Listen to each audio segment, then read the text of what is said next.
बहुत समय पहले की बात है। कहीं दूर एक जंगल हुआ करता था। उस जंगल में एक पीपल का पेड़ था। वह पीपल का पेड़ बहुत साल पुराना था। उस पीपल के पेड़ को देखकर लगता था कि उसकी उम्र करीब 100 साल हो गई।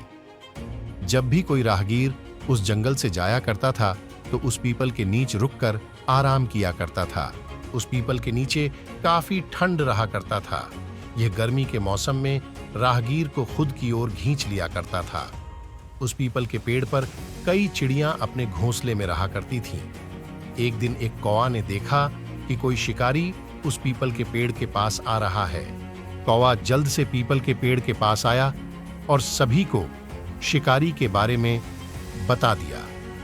कौवा ने कहा, देखो, यह किस तरह से हमें अपने जाल में फंसाने के लिए दाना डाल रहा है, पर हमें उस दाने की ओर देखना भी नहीं है। कौवा की जानकारी देने के बाद उस पीपल का कोई पंछी भी उस दाने को खाने नहीं गया। दोपहर का समय था। आकाश में उड़ रहे कुछ कबूतर का झुंड ने जमीन पर पड़े दाने को देखा। भूख एक ऐसी चीज है जो मौत की कुएं में भी डाल देती है। कबूतरों को दाना तो दिख रहा था, लेकिन शिकारी का जान नहीं दिख रहा था। सारे कबूतर जाल में फंस गए। सभी कबूतर रोने लगे। कबूतर का राजा बोला, अब रोने से कुछ नहीं होने वाला है, हमें एक साथ उड़ाना चाहिए। हम एक साथ उड़कर इस जाल को ले उड़ सकते हैं। राजा की बात मानकर सारे कबूतर एक साथ उड़े। एक साथ उड़ने के कारण वह कबूतर जाल को लेकर आकाश में उड़ गए।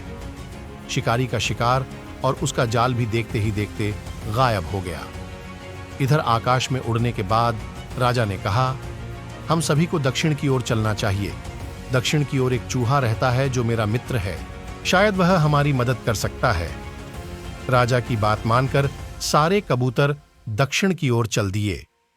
चूहे के घर पहुंचने पर कबूतरों के राजा ने चूहे को बुलाया और कहा, प्यारे मित्र, आज हमें तुम्हारी मदद की जरूरत है। तुम इस जाल को काटकर हमें आजाद कर दो। चूहे ने कहा, ठीक है, लेकिन यह सब कैसे हुआ? कबूतरों के राजा ने कहा, भूख की आग ने हमारी आंख पर पर्दा डाल देता है।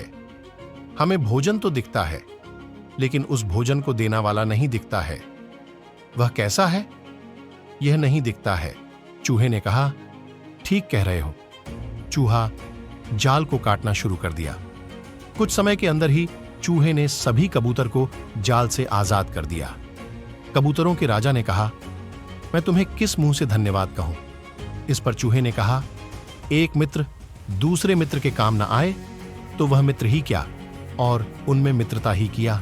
इस कहानी से हमें ज्ञान मिलता है कि हमें किसी भी काम को एक साथ करना चाहिए।